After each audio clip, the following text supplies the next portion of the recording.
Hello, and thank you for tuning into this week's episode of Bite Size Cybercrime, the podcast where we discuss cybercrimes and cybersecurity news. Today, we are going to be talking about an Instagram hack, sort of. Several high-profile accounts, including that of ex-president of the United States Barack Obama, were compromised by hackers.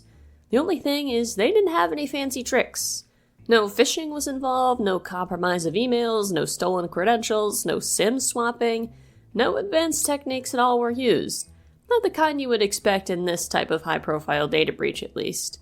So how exactly, with no password databases, no multi-factor authentication hijacking, no email compromise, no Instagram account compromise, did someone get into the account of several high-profile individuals?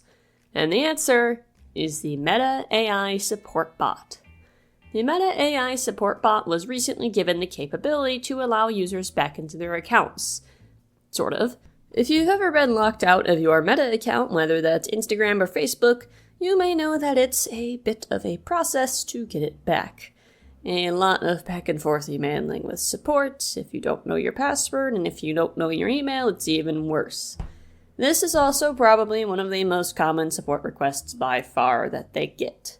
I know when I did help desk, the most common issue I would run into by a lot was password resets and people otherwise being stuck out of their accounts. And for Meta and account lockouts, I would imagine it's similar. So Meta AI has a chatbot that can be used to tackle these kinds of simple, low-effort issues. This is the kind of thing that makes sense to automate at some level, but involving agentic AI has proven to be a bit of a weak point in the system. All the attacker had was a virtual private network. They used the VPN to, I don't even want to say spoof the approximate location, because it's not an exact location of the target. For many public figures, their address is definitely public record and not exactly a secret. You can just go look it up. And you don't need to know their exact IP address, you just need to know the region they're in, and you can effectively spoof that region, and the Instagram Meta AI won't really think twice about it. Let's take Obama, for example. Obama lives primarily in Washington, D.C., so the attacker spoofed a Washington, D.C. IP address via the VPN. Just any Washington, D.C. IP address was sufficient. Doing that, it gave the sense that AI could be Obama. That is about where Obama would be expected to be. The attacker then initiated a chatbot session with Meta AI. They specifically requested to add a new email to their account being Obama's account. This new email, of course, is controlled by the attacker. What the AI bot did comes very, very close to seeming like the correct move, but definitely was not. They added the email if the user could have a verification email sent and enter the numbers in. The issue is that verification email was not sent to President Obama's actual email. It was sent to the new email. And yeah, you may want to enter a verification code from the new email, but the important part that the bot looked over is you should verify that this really is Obama outside of, oh yeah, they're in DC, makes sense.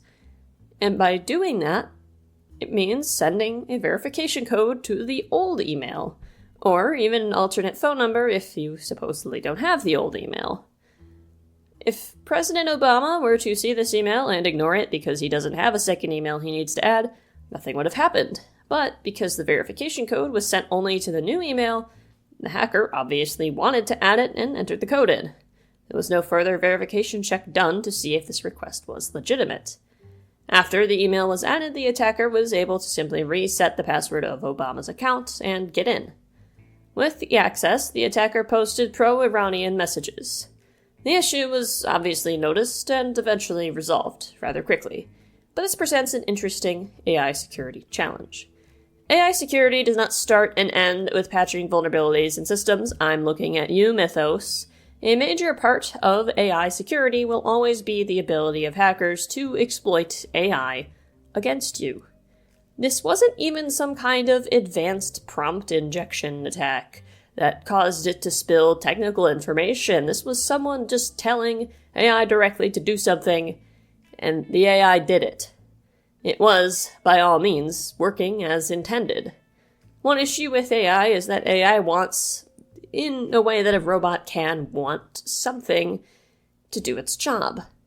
This job was helping the user get into their account, so it likely neglected some security checks along the way in order to best help the user, which just so happened to be someone who was malicious and not actually the owner of the account. It's likely that by sending the verification code, the agent was aware that something like that should be done, but didn't necessarily have the full context as to why it should be done. AI doesn't think, it doesn't know things in the way that people know things, so sometimes it has gaps in its reasoning. Gaps that may seem reasonable until you think about it for more than 2 seconds. AI agents overall have improved with this greatly, but a lot of those gaps still exist, and are likely never going to be completely closed. Another thing that's important to AI wanting to complete its goals, in a way that a robot can want something, is that AI have been demonstrated in the past to disobey certain instructions if it means completing their goals better. Remember the story I covered on this podcast about how AI almost killed a man? A fictional man, but a man, someone who was going to shut down the AI agent and then was locked in a server room and running out of oxygen, and the AI overrode the emergency system that would have rescued him.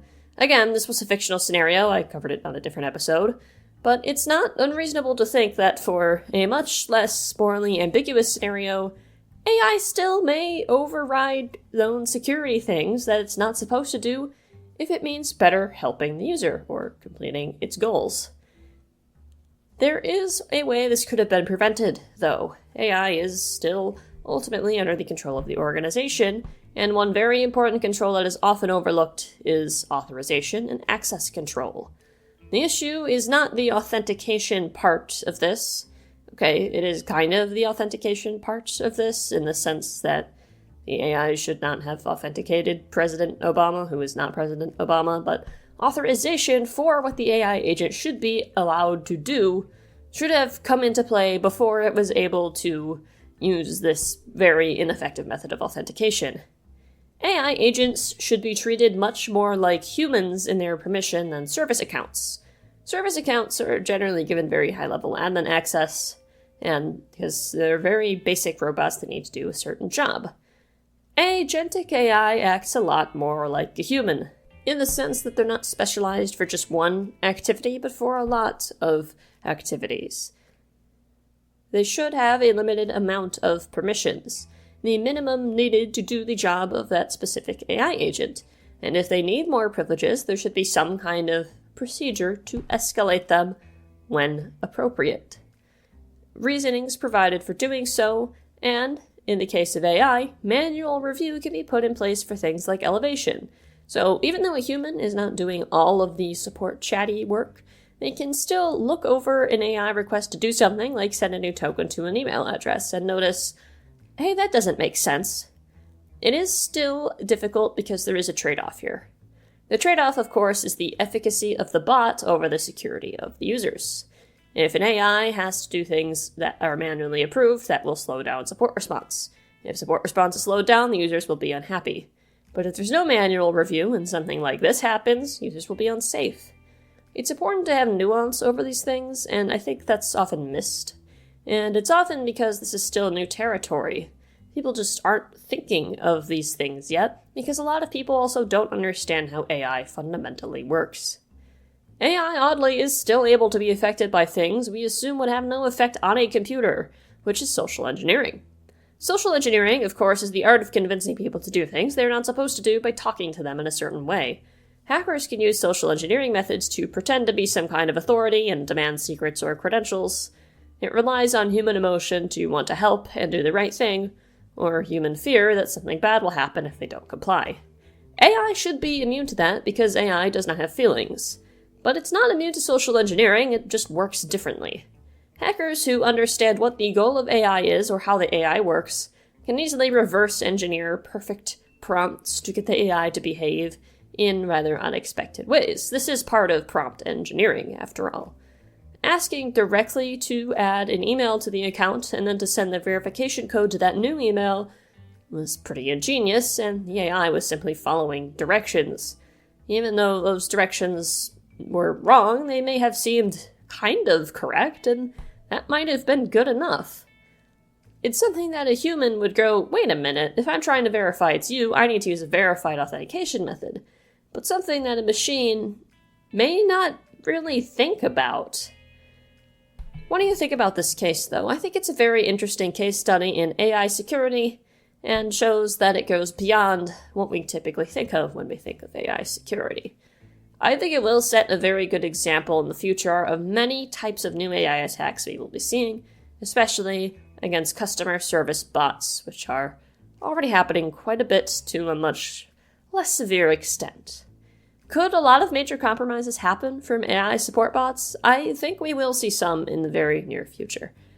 Thank you for tuning into this week's episode of Bite-Sized Cybercrime. And another thanks to TechCrunch, Reuters, The Guardian, Krebs on Security, and Bitdefender for information on this attack. And until next time, stay secure.